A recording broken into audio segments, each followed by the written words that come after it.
Here we go. From school lunches to highway projects, every year auditors look at how state agencies spend federal dollars. COVID helped federal funding flow into the state in 2021, and with it came an increase in insufficient record keeping, according to State Auditor Pat McCarthy. This is significant. This is huge. She says her staff found more than 60 examples, everywhere from prisons to classrooms, of a lack of documentation for where or how state agencies were dispersing the federal funds.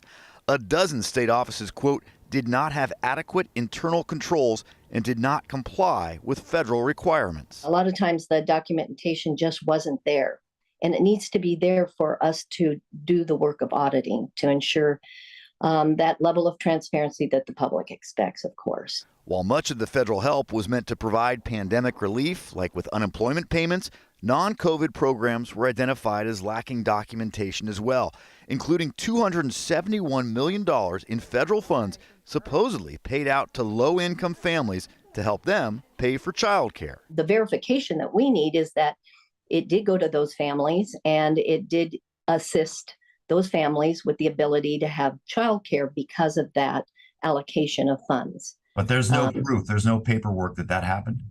There's no documentation that they provided to us. And the state could be on the hook for that money, in theory. It very well could.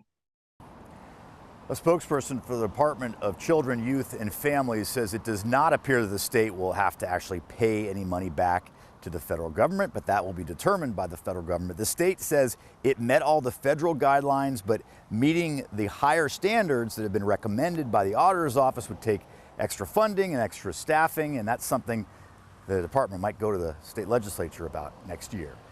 Live in Olympia, Drew Mickelson, King 5 News.